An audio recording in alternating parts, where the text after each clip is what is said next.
मैं आमेर दुर्ग बोल रहा हूं। मैं भारत के राजस्थान राज्य की राजधानी जयपुर के आमेर क्षेत्र में एक ऊंची पहाड़ी पर स्थित एक पर्वतीय दुर्ग हूं। मेरी सुंदरता की चमक के आगे सभी नतमस्तक हो जाते हैं। मैं एक महलनुमा बना हुआ दुर्ग हूं। इसी वजह से मैं सभी तरह की सुविधाओं से सुसज्जित हूं। मेरा निर्माण सवाई मानसिंह द्वारा करवाया गया था। वही मानसिंह जो अकबर के 9 रत्नों में से एक था। वही मानसिंह जिसने अकबर को लगभग पूरे हिंदुस्तान का बादशाह बना दिया था। मैं भगवान राम के पुत्र कुश के कुशवाहा वंश के सुंदर और गौरवशाली इतिहास का गवाह रहा हूं। मेरी सुंदरता देखते ही बनती है। मैं राजस्थान की सबसे सुंदर किलों में से एक हूं।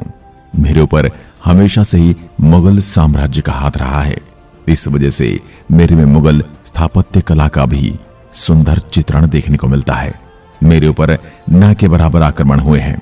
मैं अपनी अनूठी वास्तुशैली और शानदार संरचना के लिए प्रसिद्ध हूं। हिंदू राजपुताना वास्तुशैली से बना मैं अनूठा किला समृद्ध इतिहास एवं भव्य स्थापत्य कला का नायाब नमूना हूं। मुझे अंबर का किला नाम से भी जाना जाता है। मेरे किले में की गई कारीगरी और बेजोड़ नक्काशी यहां पर आने वाले पर्यटकों को अपनी ओर आकर्षित करती है और पर्यटक फोटोग्राफी और वीडियोग्राफी का भरपूर आनंद लेते हैं। अगर आप जयपुर आते हैं तो अपने मुझे यानी आमेर किले को मिस कर दिया तो समझो आपने कुछ नहीं देखा। सबसे पहले मेरे किले के तथ्य जो आज कई सरकारी और प्राइवेट कई परीक्षाओं में पूछे जाते हैं, फिर मेरे किले के चारों ओर किले का भ्रमण, फिर किले के ऊपर राज के शासकों की जानकारी और अंतिम में किले पर हुए आक्रमण और बाकी जानकारियां आपके साथ साझा करूंगा। आपसे निवेदन करता हूं वीडियो को अंत तक जरूर देखें। मैं आमेर दुर्ग राजस्थान की सभी महान दुर्गों में से एक हूं। मेरे जयपुर के समीप अरावली पर्वत श्रृंखला की चोटियों में बसा मैं आमेर नामक स्थान पर स्थित हूं। मेरे वजूद से तो आज मेरा पूरा आमेर कस्बा विश्वविख्यात है। राजा मानसिंह प्रथम ने सन 1592 में मुझे बनाने की शुरुआत की और उनके बाद आने वाली पीढ़ियों ने मुझ में 4 चांद लगाने के लिए अलग अलग महलों और कई प्रकार की अनोखी वास्तुकला से परिपूर्ण भवनों का निर्माण कराया। मेरे इस भव्य किले का पूर्ण रूप से निर्माणाधीन होने में लगभग 157 साल लगे। मेरी विशेषताओं में सर्वप्रथम नाम आता है लायन गेट का, यानी कि सिंह पोल। सवाई जयसिंह सेकंड ने 17वीं सदी में मेरे इस दरवाजे का निर्माण करवाया था। वहीं करीब में आपको मेरे किले के स्वागत ढोल दिखेंगे जो आज भी आपको अपनी मधुर और मजबूत आवाज का एहसास कराएंगे। लेकिन हां, यदि आप यहां आए तो जब मेरे राजाओं का यहां पर शासन चलता था, उस समय जब भी मेरे इस दुर्ग में राजाओं के कुछ खास मेहमान आते थे तो इनका स्वागत ढोल बजाकर उनका भव्य स्वागत होता था। उन ढोल नगाड़ों की आवाज से भी मैं गदगद हो जाया करता था। इसके आगे मैं आपको दिखाता हूं दीवाने आम। इनका निर्माण राजा मिर्जा जयसिंह ने कराया था। यहां पर दीवाने आम के बीच में मिर्जा राजा जयसिंह बैठा करते थे और आम लोगों की शिकायतों को सुना करते थे। इस भवन का निर्माण हिंदू और मुस्लिम कल्चर से मिला जुलाकर बनाया गया है। मेरे दीवाने आम में कुल 48 पिलर हैं जो रेड सैंडस्टोन और मार्बल के चमकदार पत्थरों से मिलकर बने हैं। इसी दीवाने आम के साइड में आपको शीश महल दिखेगा जो मेरे इस दुर्ग को 4 चांद लगा देता है। 1621 में मिर्जा राजा जयसिंह ने इसके दरवाजे को बनाया था जिसका नाम है गणेश पोल। आप बारीकी से देखेंगे तो पूरे दरवाजे पर एकमात्र गणेश जी की मूर्ति उकेरी हुई दिखाई देगी। जैसा कि आप मेरे शीश महल को देख रहे हैं, इसके ऊपरी भाग को सुहाग महल कहा जाता है। उसमें सिर्फ मेरे महल की रानियों के ही प्रवेश की आज्ञा थी। यहां तक कि ये जालीदार खिड़कियां देख रहे हैं। जब भी राजा किसी युद्ध के लिए निकलते थे उस समय इन्हीं खिड़कियों से उनकी रानियां राजा को विदा किया करती थी। रानियां, दासियां और मैं खुद भगवान से उनके युद्ध में विजय की प्रार्थना किया करता था। अब मैं आपके लिए चलता हूं मेरे इन केसर के बागों में। इन केसर के बागों को लेकर 2 कहानियां प्रचलित हैं। पहली ये कि राजा जयसिंह ने 17वीं सदी में केसर के बागान जैसी खेती करवाने के लिए तालाब के बीच में निर्माण करवाया ताकि केसर की सुगंध से पूरा महल महके। और कुछ स्थानीय लोगों का यह भी मानना है कि राजा जयसिंह ने केसर की खेती करने की कोशिश की, लेकिन राजस्थान एक गर्म प्रदेश होने के कारण वो इसमें असफल रहे। अब मैं आपको मेरे किले के महलों में स्थित पुराने जमाने के गीजर को दिखाता हूं। उस समय गर्म पानी का तरीका बेहद ही अद्भुत था। इस छतरी नुमा छेद में लकड़ियां जलाई जाती थी और इसके ऊपर एक कॉपर की प्लेट लगी हुई जो सीधा पानी की टैंक से जुड़ी होती थी। जब कॉपर की प्लेट गर्म हो जाती थी तो पानी की टंकी में मौजूद पानी अपने आप गर्म हो जाता था और गुप्त रास्तों के द्वारा वो गर्म पानी रानी के उस समय के बाथरूम में भेज दिया जाता था। और इसी गीजर के पास मौजूद में टर्किश बाथरूम दिखाता हूं। आप देखेंगे तो पाएंगे इस बाथरूम के अंदर एक गर्म और एक ठंडे पानी के आने की जगह है। वही मार्बल से बना एक विशाल बाथटब आपको दिख रहा है। इसके अंदर रानी बैठकर स्नान किया करती थी और वहीं पास में चारों चौकोर पर बनी कुर्सियों पर रानी की दासियां बैठकर रानी को नहलाने में सहायता करती थी, रानी को नहाने में सहायता करती थी। आपने तो बस फिल्मों में देखा है, लेकिन मैंने सदियों से ये दृश्य अपनी आंखों से देखे हैं। इन आविष्कारों से आप अंदाजा लगा सकते हैं कि मेरे ऊपर राज करने वाले राजा कितने आधुनिक विचार वाले थे। बाथटब के पास में ही सनबाथ और बॉडी मसाज के लिए छोटे छोटे कमरे बने हुए हैं, उन्हें भी आप देख सकते हैं।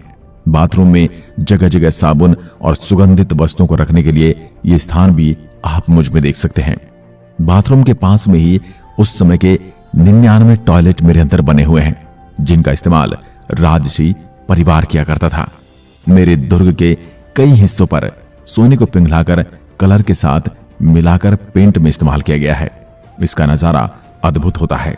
जब भी इस गोल्ड कलर की नक्काशी पर प्रकाश पड़ता है तो वह उस प्रकाश को दूसरी ओर मोड़ देता है। इसके बाद मैं आपको दिखाता हूं मेरे ही दुर्ग में मौजूद दीवाने खास। पहले मैंने दीवाने आम दिखाया था जिसमें जनता की सुनवाई होती थी, लेकिन मैं अब आपको खास लोगों के लिए बनाए गए भवन को दिखाता हूं, जिसको मेरे किले में दीवाने खास नाम दिया गया है। इस दीवाने खास नाम के महल को विंटर पैलेस भी कहा जाता है। आपको बता दूं, मेरे इस महल के अंदर नक्काशीदार पेंटिंग में शीशों को बेल्जियम से मंगवाया गया था। लेम के द्वारा इन शीशों को गर्म किया जाता था और जब ये शीशे गर्म हो जाते थे तो ये दीवाने आम गर्म हो जाता था, ताकि सर्दियों में खास मेहमानों को सर्दी न लगे। वहीं इस महल के छत पर हजारों शीशों को लगाया गया है, ताकि रात में जब कोई दिया इनके नीचे लगाए तो ये पूरा का पूरा भवन तारों जैसी रोशनी से जगमगा जाता था।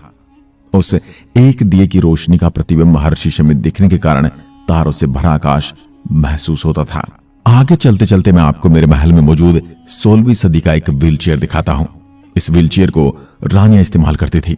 जब भी किसी शुभ दिन या उत्सव में आने जाने के लिए रानियां सज धज कर तैयार होती थी तो उनकी ज्वेलरी के वजन के साथ लेकर चलना कठिन होता था, इसलिए सज धज कर ज्वेलरी पहनकर इस व्हीलचेयर पर बैठकर उत्सव स्थान पर जाया करती थी। अब मैं आगे आपको दिखाता हूं मेरे महल का 16वीं सदी का एक एयर कंडीशन यानी कि एसी या कूलर मान लो। ये जो आप सामने जालीनुमा दरवाजे देख रहे हो ना, यही मेरे यहाँ का एसी हुआ करता था। इस जाली के पीछे एक पानी का टैंक बना हुआ है और अंदरूनी सिस्टम के द्वारा यहाँ पर पानी की फुहारें गिरती रहती थी।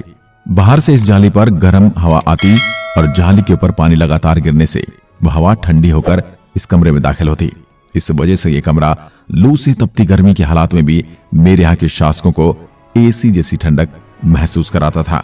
वहीं ठंडे कमरे के बाहर ऊपर देखेंगे तो आपको एक छेद दिखाई देंगे। ये छेद रानी को झूला लटकाने की जगह हुआ करती थी। यही इन छेदों के बीचों बीच आपको एक छोटा सा शीशा भी दिखाई देगा। जब भी रानियां झूला झूलती इस शीशे में वो अपना चेहरा देखती थी। अब मैं आपको दिखाता हूं मेरे किले में स्थित राजा मानसिंह पैलेस। 1589 से लेकर 1614 तक इस महल का निर्माण चला। राजा मानसिंह की कुल 12 रानियां हुआ करती थी। उन्होंने सभी रानियों के लिए अलग अलग कमरों का निर्माण कराया, जो आज भी विद्यमान है। आपको जानकर अजीब लगेगा, लेकिन आपको बता दूं कि राजा मानसिंह अपनी किस पत्नी के साथ है वो दूसरी किसी भी रानी को पता नहीं चलता था।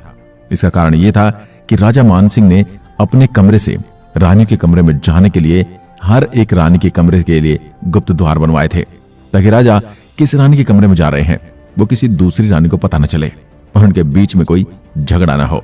मेरे इस महल के ऊपरी छोर पर सैनिकों के रहने के लिए जगह बनाई गई है। आप मेरी इस बात को जानकर चौंक जाएंगे कि इन रानी की निगरानी मेरे यहाँ के किन्नर किया करते थे, जिन्हें सैनिकों के रूप में रखा जाता था। मेरे किले के अंदर मौजूद एक दुकान है, उस दुकान से आज भी आप उस जमाने के सिक्के और कई प्रकार की चीजों को खरीद सकते हैं। अब मैं अपने बारे में कुछ और जानकारियां दे देता हूं। मेरा आमेर प्राचीन काल में एक नगर हुआ करता था जो अम्बरीश ऋषि की तपोस्थली था और उसी के नाम पर यह नगर था। प्राचीन काल में आम्बेर अंबिकापुर, अंबर, अम्बरीशपुर, अंबावती आदि नामों से विख्यात था। इतिहास के अनुसार पहले यहां सुसावत मीणों का वर्चस्व था, जिन्हें 11वीं शताब्दी में कछवाहा राजा धोला राय ने हराकर एक छोटे से दुर्ग का निर्माण कराया। मेरे इस भव्य आमेर दुर्ग के महलों का निर्माण कार्य राजा मान सिंह ने शुरू करवाया था, जो राजा मिर्जा जयसिंह के काल में पूर्ण हुआ था। बहादुर शाह प्रथम ने आमेर का नाम बदलकर एक बार मोमिनाबाद रख दिया था। 1599 ईस्वी में आमेर में बना होने के कारण मैं आमेर किला कहलाया। मैं आमेर दुर्ग गिरी दुर्ग की श्रेणी में आता हूं।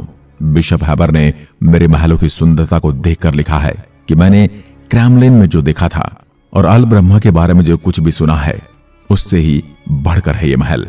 मान सिंह महल वर्तमान में मेरे दुर्ग में सबसे प्राचीन महल है। मान सिंह के द्वारा जिन्हें बनवाया गया था, उन्होंने ये महल साधारण रूप में बनवाए थे, क्योंकि मान सिंह अपने जीवन काल में यहां पर कम ही रुके थे। मेरे किले में सबसे पुराने महल कदमी महल है। इन महलों का निर्माण 1237 ईस्वी में गद्दी पर बैठे राजदेव ने करवाया था और इन महलों में बनी एक छतरी में ही मेरे शासकों का राज तिलक होता था। मेरे शासक पृथ्वीराज की रानी बालाबाई के नाम पर बनाई गई साल मेरे मुख्य महलों के पीछे स्थित है, जिसे बालाबाई की साल के नाम से प्रमुखता से जाना जाता है। अब अंतिम क्षणों में मैं आपको मेरे तक पहुंचने की संपूर्ण जानकारी साझा करूंगा। आपको किला घूमने के लिए सबसे पहले हमें राजस्थान की राजधानी व गुलाबी शहर जयपुर पहुंचना होगा। जयपुर शहर भारत के विभिन्न शहरों से काफी अच्छे से जुड़ा है। यहाँ पर आप सड़क मार्ग, रेल मार्ग और हवाई मार्ग से आसानी से पहुंच सकते हैं। मैं मुख्य शहर से लगभग 11 किलोमीटर की दूरी पर स्थित हूँ। जयपुर पहुंचने के बाद आप किले के लिए बस, टैक्सी या फिर बाइक से आसानी से पहुंच सकते हैं। आप भारत में किसी भी राज्य से हो और किला घूमने के लिए सड़क मार्ग द्वारा यात्रा करने चाहते हो तो बता दें कि जयपुर शहर भारत के प्रमुख सड़क मार्गों से जुड़ा हुआ है। आपको जयपुर के लिए नई दिल्ली, अहमदाबाद, उदयपुर, बड़ोदरा, कोटा और मुंबई जैसे शहरों से प्रतिदिन सीधी बस सेवा उपलब्ध है। बस द्वारा आप जैसलमेर आसानी से पहुंच सकते हैं। जयपुर पहुंचने के बाद आप किले के लिए यहां से टैक्सी और कैब से आसानी से मुझ तक पहुंच सकते हैं और आप अपना पर्सनल वाहन लेकर आते हैं तो भी आसानी से आमेर किला पहुंच सकते हैं। अगर आप किला घूमने की यात्रा रेल द्वारा करना चाहते हैं तो बता दें कि जयपुर रेलवे स्टेशन भारत के प्रमुख रेलवे मार्गों से अच्छी तरह जुड़ा हुआ है। जयपुर के लिए प्रतिदिन दिल्ली, मुंबई, बेंगलुरु, अहमदाबाद और जोधपुर से हर समय रेल सेवा चालू रहती है। जयपुर रेलवे स्टेशन पहुंचने के बाद आपको यहां से टैक्सी या कैब द्वारा आमेर किले तक आसानी से पहुंचाया जा सकता है। यदि आप किला देखने के लिए जयपुर हवाई मार्ग से आना चाहते हैं तो बता दें, जयपुर का सांगानेर हवाई अड्डा भारत के प्रमुख हवाई अड्डों को अच्छी तरह से कनेक्ट करता है। यह हवाई अड्डा मुंबई, अहमदाबाद, दिल्ली और बेंगलोर से अच्छी तरह से जुड़ा हुआ है।